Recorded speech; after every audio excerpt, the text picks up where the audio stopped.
Source ka of positive reinforcement. Tutulungan mo siyang umakyat, pero hindi madaling umakyat.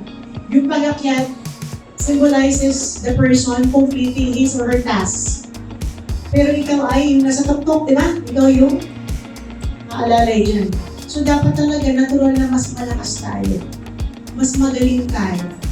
When I speak of being malakas and magaling, I'm not saying na mas mataas yung value mo sa person. Kasi at the very core, my belief is that we're all the same. We're all the same.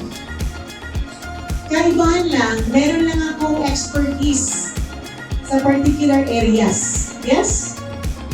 Mas marami akong alam sa mga bagay-bagay na posibleng hindi nyo lakas. Right? And so we complement each other.